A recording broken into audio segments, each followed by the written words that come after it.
Sup everyone, welcome back to another video, and this is going to be a long one, okay?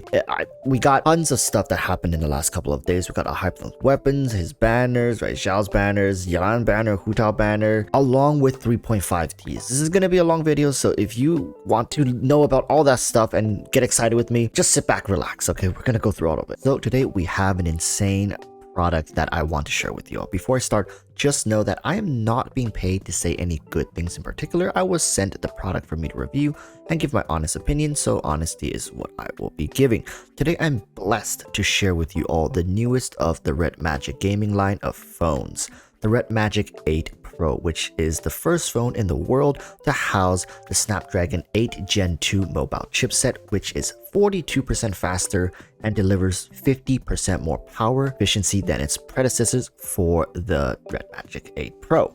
In layman's term, this is a beast of a gaming phone that is first of its kind. Yes, if you have not realized it by now, I am reviewing a gaming phone for you all today. With regards to spec, it has everything you would expect a high-end gaming phone to have. Full HD plus AMO LED, 120Hz display, 6.8-inch screen, 20:9 ratio with 2480 by 1116 screen resolution, 16 million colors, and Gorilla Glass 5 screen for protection, right? All the standard high-end gaming phone stuff, but the battery housed in this phone is a beastly 6000 milliamp dual cell battery with a 65-watt fast charger included in the box.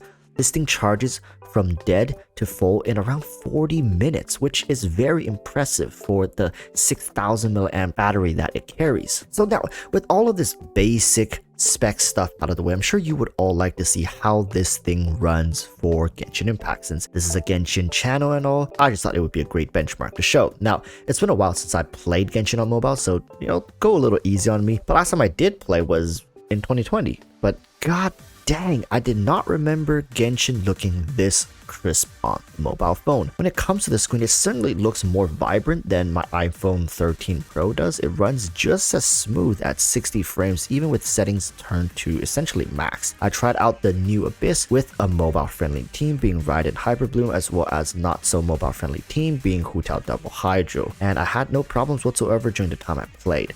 I know some of y'all will be curious as to how hot the phone gets during gameplay, and it did get warm to the touch, but nothing beyond that. The built-in fans kicks in immediately as I open Genshin, and that's how I programmed it with the Red Magic's built-in AI known as Magic Cube.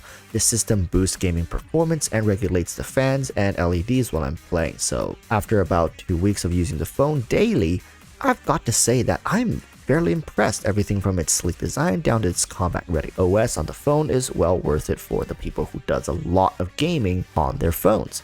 Also, a bonus for people who are into shooters, this phone is borderline a cheat code since you have shooting triggers on the side of your phone. So when you are holding your phone in landscape mode, you can shoot with your index finger as opposed to using your thumbs like how you would normally have to on other mobile devices. Or you can just purchase add-ons for that kind of stuff, which I won't get into, right? All in all, I have covered a mere fraction of the features this phone has to offer and likely will continue to figure things out as I continue to use it. The one downside I did find when I was using this phone was that this phone doesn't come with wireless charging. So for a phone that's pretty high-end, no wireless charging could be a downside for some, but very few people would actually care about that because of how fast this phone actually charges with the wire. So that's the one true downside that personally, through myself using other phones, especially iPhones, I've come to overly rely on small doses of wireless charging throughout the day to make sure my phone kind of gets topped up an extra 20% or so here and there. But yes, if you're interested in getting this phone for yourself, you will be able to order it starting on February 2nd. All the details and links will be down in the description. Thank you again to Nubia for sponsoring this video. Starting with the weapon, what's going on here? Is this a good weapon? On the surface, yes, with crit damage being the subset, obviously it's going to be at worst a stat stick. Right? Worst case scenario, a stat stick. That's already giving it bonus points. But when we look at the skill effect down here, then we start to see what the weapon's kind of about, right? It is kind of a niche weapon, but not really. When it comes to characters who can really abuse this weapon, obviously characters who lean more into the Dendro meta will abuse this. If you run characters who have Nahida on their team, it's going to be a great weapon. But apart from that, 4% crit rate, 88.2% crit damage. I mean, yeah, you can pick the weapon up, but really don't bother, especially if you're not picking up Alhaitham. There are decent enough swords out there, and the rosters of free-to-play swords continue to expand as the game continues to grow and grow. So I really don't see anybody going for this weapon if they don't have Alhaitham, right? It's not like a Staff of Homa or an Aqua Simulacra, although it's starting to encroach that territory, but the skill makes it so that it's not quite there, right? EM is still by all means a niche stat apart from certain electro characters and dendro characters, so you're not going to get the most out of this weapon if you're not going to be pairing it with who it's designed for. Now, with the weapon out of the way, we need to move into the banners. Okay, I mean, I was expecting something along this line. Jinyan was either going to be on Alhaitham's banner or it was going to be on Hutao's banner. But considering Hutao is a pyro unit, they probably don't want that kind of conflict. So they decided to put Jinyan here, which leads me to think that Alhaitham or Yao Yao is going to be a pretty good unit, because the secondary unit here is Yunjin, which is considered a niche unit. Or is it just because Alhaitham and Yao Yao are both new, so they just paired less optimal characters to be on their banner, right? You never know with these things.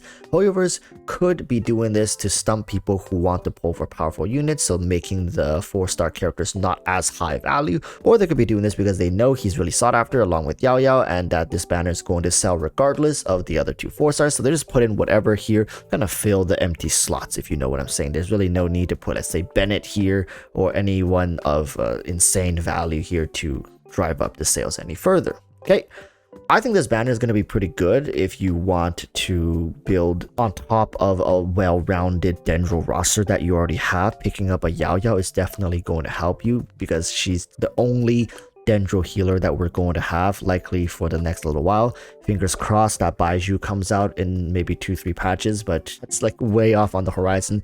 Could be never for all I know. Alhaitham, I've talked about this man in previous videos. I think at worst, he's going to be a better Tignari, right? That's saying a lot. He's going to be a good character. So we can move on from this banner. I've done most of the comparisons between him, Xiao, and all that stuff, so I'm not going to get into detail. I think this banner is like okay, right? It's okay, so take for it what you will. Moving on to this banner, and my goodness, I never thought I'd see the day where Ningguang would likely end up being the dud of a banner. I remember back in the day, this woman was just like on top of everything. Now, this was before a lot of the 5-star characters came out. It was like the first 2 patches of the game. She was insane and continued to be amazing, but nowadays you don't really see many people talking about her.